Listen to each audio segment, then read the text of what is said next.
choix des artistes, il y a plusieurs choses. D'abord, c'est vrai que moi, je suis très attaché aux questions, j'ai envie de dire, d'équilibre entre l'esthétique et le concept. Ouais, C'est-à-dire que j'ai besoin, je suis très rétinien. d'accord. C'est-à-dire que j'ai besoin de ressentir quelque chose face à une œuvre Mhm. et que ça soit une émotion d'ordre esthétique ou cérébral ou peu importe.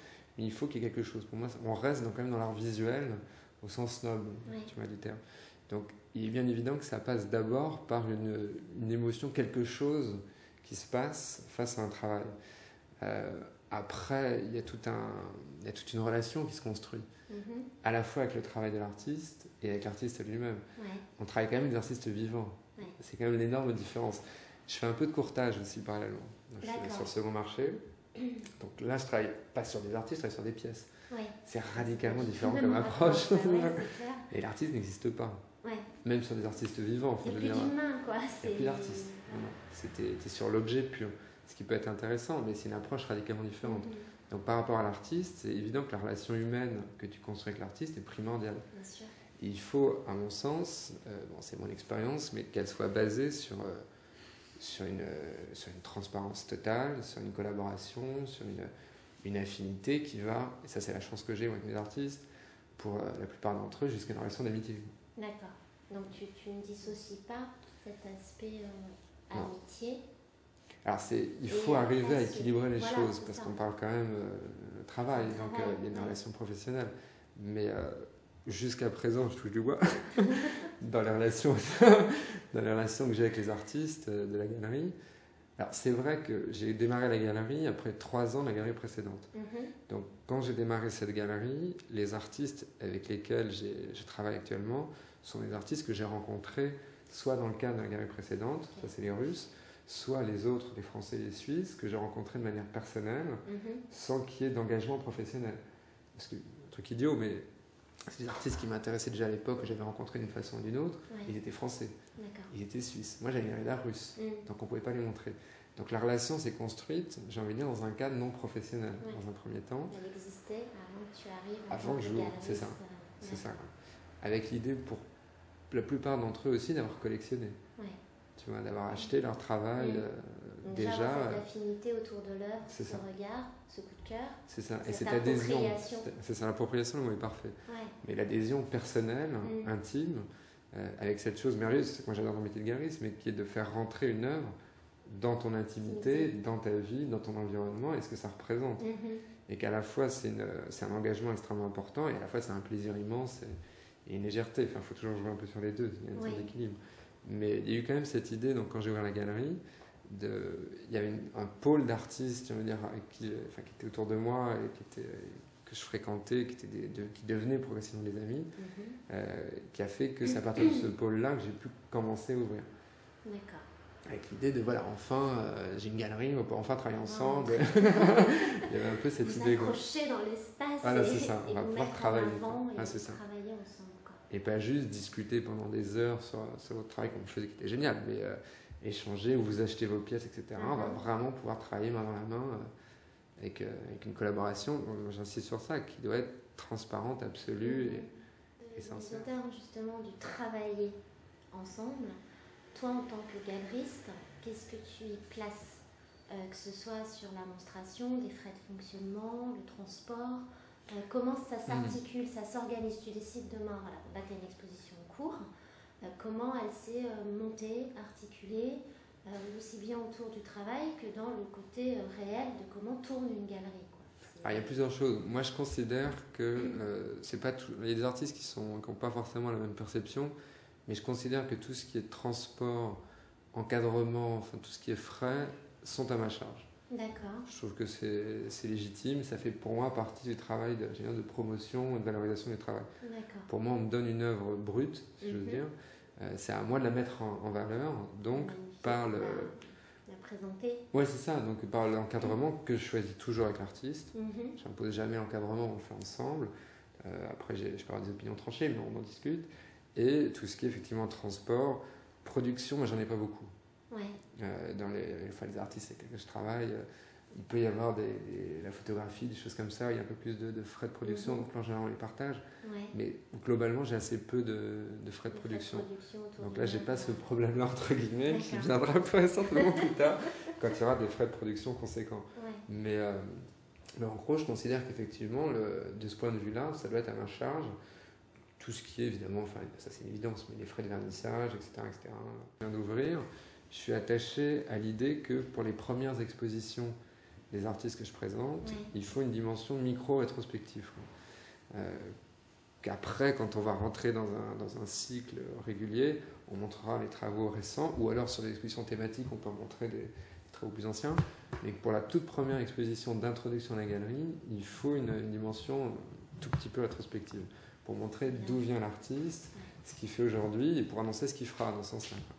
Donc Christina, par exemple, pareil, j'étais allé, il n'y a pas très longtemps, il y a 2 mois, à Genève, on avait regardé ensemble donc, les pièces un peu plus anciennes qui m'intéressaient, que je voulais mettre en avant, tout en montrant, enfin tout en regardant les travaux beaucoup plus récents qu'on voulait introduire.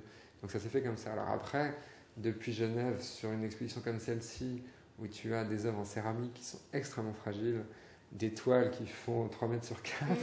Donc là, le transport était un peu plus compliqué. Quoi. Ouais, logistique. C'est un peu plus compliqué. Pour moi, est extrêmement important, évidemment. Ça, je l'ai remarqué. Pour moi, c'est primordial. C'est évidemment primordial. Tu peux complètement dénaturer un travail en l'accrochant mal, c'est une évidence. L'accrochage exprime aussi ta compréhension d'un travail, la façon dont tu veux le présenter.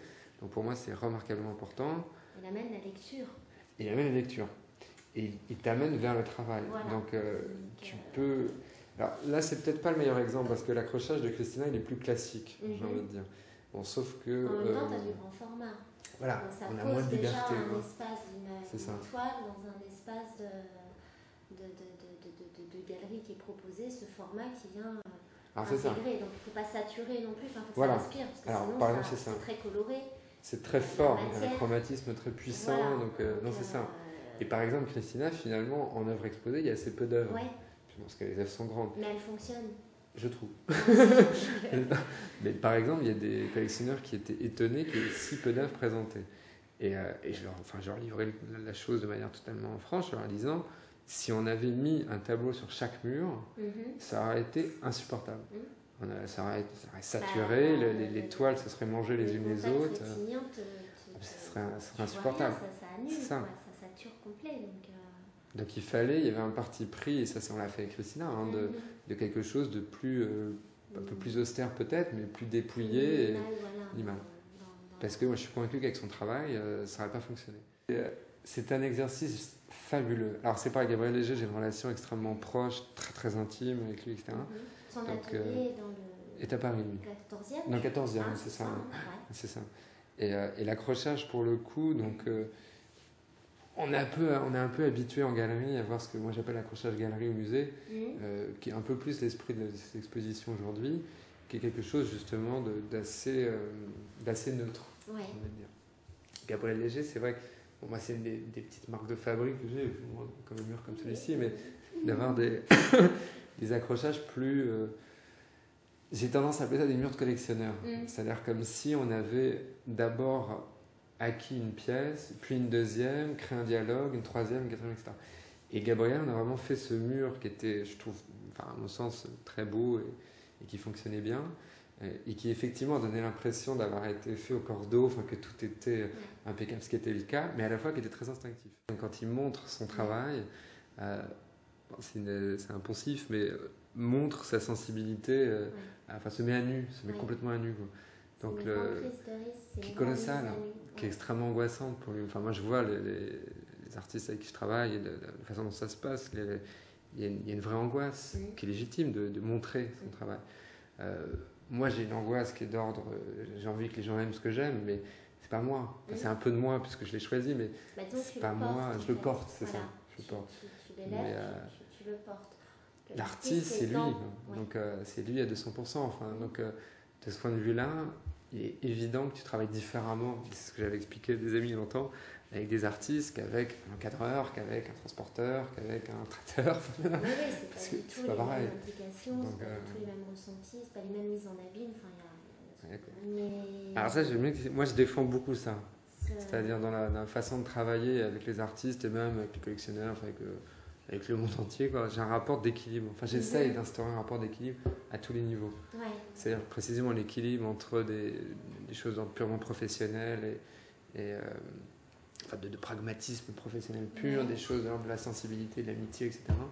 Mais il faut pour moi être dans un équilibre permanent et gérer cet équilibre. Et de mon expérience de la galerie précédente ou de celle-ci, c'est que vis-à-vis de l'artiste, même vis-à-vis de tout le monde, mais vis-à-vis de l'artiste en particulier, ça ne marche que dans une transparence totale.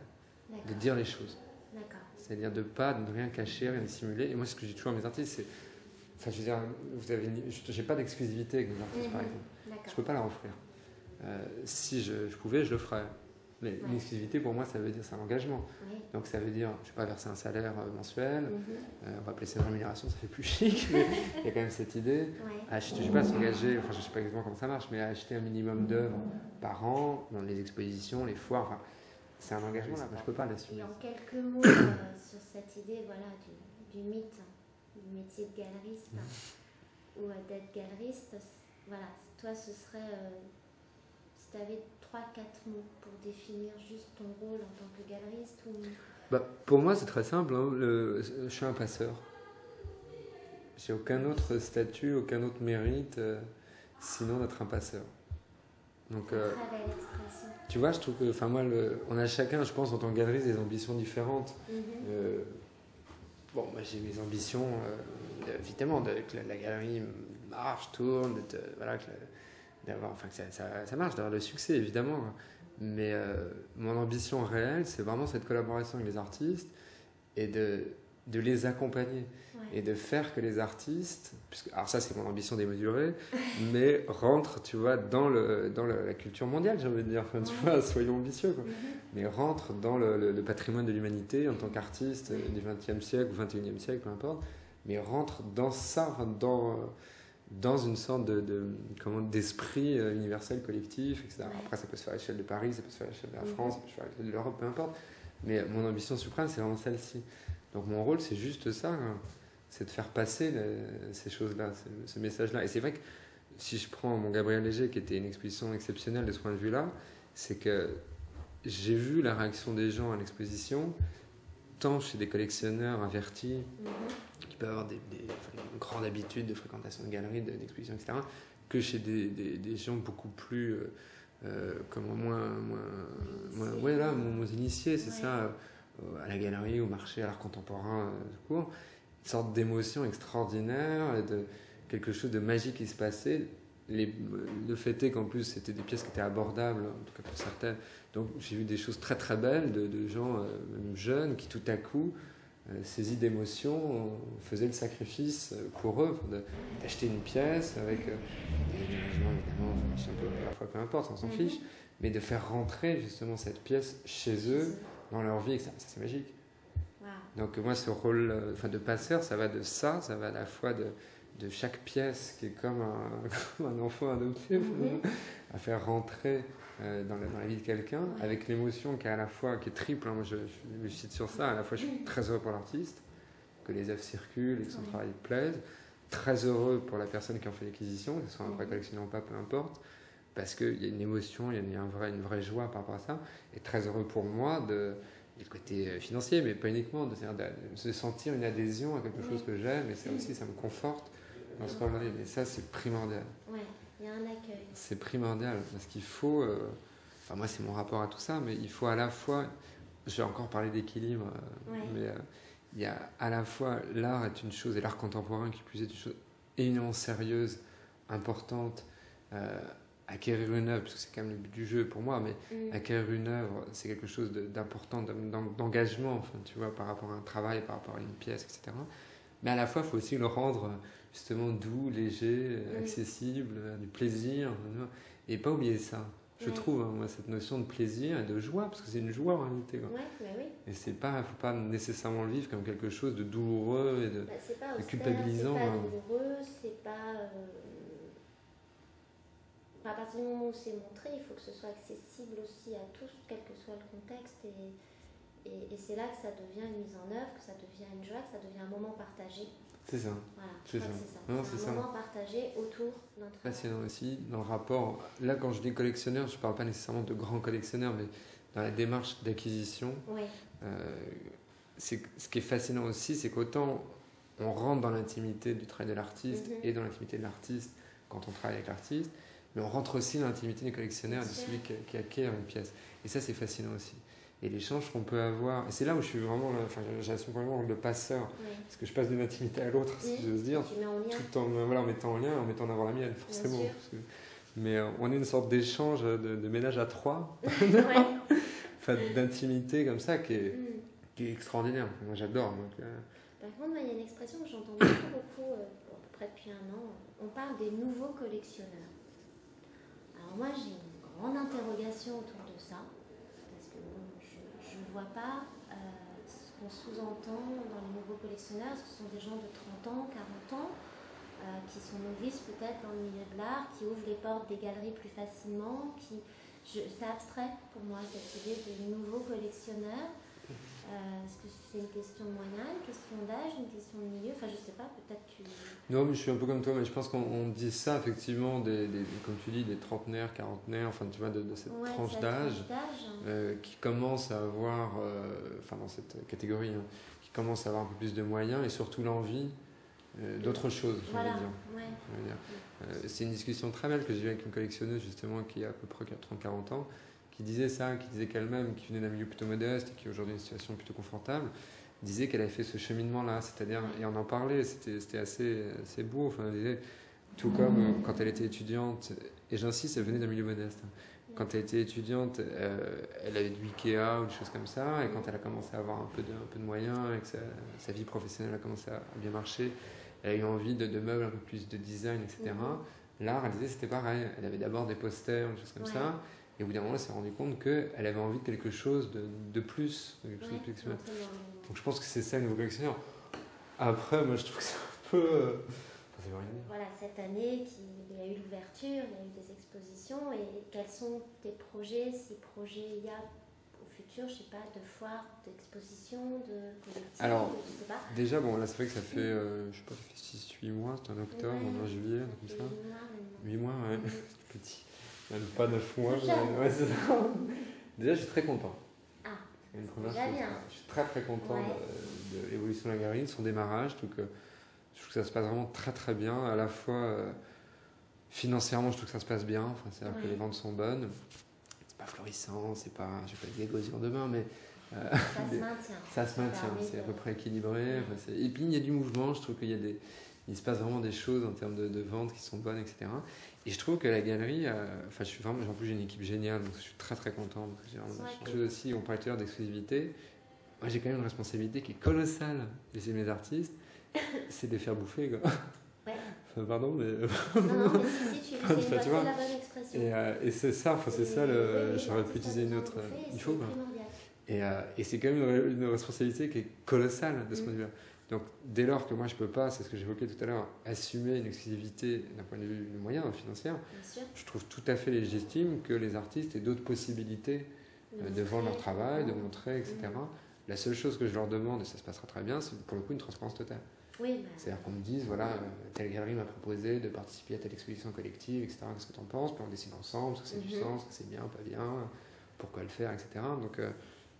Et donc oui, je travaille avec d'autres galeries, donc en l'occurrence avec des galeries internationales aussi, une galerie à Pékin, une galerie en Suisse, Washington, c'est Blue Square évidemment. Et après à Paris, on a des collaborations qui sont un peu différentes, mais avec les autres galeries du Passage, par exemple Passage des Gravilliers, Daniela Daprato et Christian Bers, avec qui on forme une sorte de groupe joyeux, passionné, amical, etc., qui fait qu'on va organiser en septembre prochain une grande fête de vernissage commun. Le samedi 8 septembre, avec des performances, des concerts de musique contemporaine, petites choses à manger, etc. Les vernissages de 3 galeries. Enfin, donc on essaie de créer une dynamique comme ça commune sur un rapport, pour le coup, je reviens au patient, mais de passage, d'accessibilité, de convivialité, d'expérience artistique, etc. Enfin, donc voilà, en gros, enfin, tu vois, des collaborations qu'on peut faire. Après, avec des lieux privés aussi, je pense à une grande amie à moi qui est collectionneuse, qui a une maison absolument sublime, dans le 14e arrondissement qui fait des expositions, donc parfois on montre certains artistes de la galerie là-bas, enfin, des choses comme ça, essayer de multiplier, avec des curateurs bien sûr. Vente aux enchères, moi je trouve que c'est un peu tôt. Bon, c'était la première chose que j'avais dite quand on s'était rencontrés, c'était attention, votre première mission c'est l'accueil et la mobilité, parce que vous êtes vraiment le premier contact avec la galerie, avec le travail des artistes, etc. Et donc c'est vous qui représentez à la fois la galerie, à la fois les artistes, etc. Attention à ça, etc. Et puis ils sont géniaux. Donc je trouve que le développement est plutôt bon, moi je suis assez content. Ouais. Je trouve qu'il y a doucement... Bon, je suis un constructeur, moi, donc ça se fait brique par brique, c'est ça. Mais je trouve que la galerie commence tout doucement à être un petit peu plus connue. Enfin, c'est pas... Voilà, mais ça se construit, il y a un peu de presse, un peu de musée. Enfin, je trouve que moi, je suis très encourageant comme démarrage. Après, en termes de projet, déjà en termes d'exposition, la programmation est faite jusqu'en 2014. Bravo. Bon. Après, il y a des choses à ajuster, mais je préfère travailler très très en avance pour bien programmer, que les artistes soient prêts. Il y a ça aussi, pour qu'on puisse une fois de plus bien travailler ensemble, main dans la main, pour chaque exposition prévoir des choses particulières ou pas. Mais pas, j'aime pas beaucoup, c'est le côté un an en Suisse, quoi. Et j'aime pas beaucoup les choses de dernière minute. J'essaie de travailler dans l'urgence s'il faut, mais j'aime bien que ça soit bien organisé, bien structuré. Je trouve qu'on travaille mieux, et plus tranquillement surtout. Enfin, il y a moins de mauvaises surprises à gérer.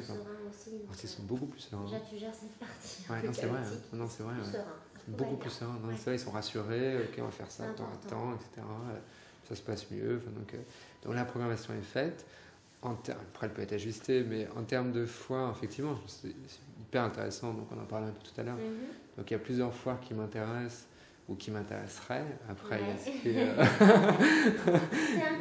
est. Voilà, c'est ça. C'est pour ça que je suis pas inquiet pour ça. Enfin, je veux dire, ça va se faire tranquillement. C'est ce qu'on dit tout à l'heure, c'est un métier sur 20-30 ans. C'est pas un métier sur 2 ou 3 ans. C'est pas du court terme. Je trouve ça très beau que tu aies cette projection-là. C'est obligatoire, j'en suis convaincu. Mais on entend très peu. Ça, c'est une erreur.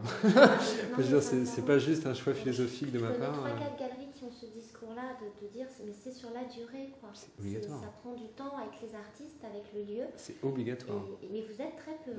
Mais ça, c'est une erreur. Parce que vraiment. Enfin, je veux dire, c'est une erreur. Pour moi, c'est pas un choix philosophique ou idéologique. C'est une réalité. Tout, quoi. Après, peut-être que les choses vont plus vite aujourd'hui qu'il y a 30 ans ou 40 ans, etc. C'est d'accord. C'est ça, ça va plus vite, ça c'est vrai. Mais c'est évident que c'est un métier sur le moyen au milieu, sinon long terme, quoi. C'est ça. Et c'est une folie de penser autrement. Moi, ça, j'en suis totalement convaincu.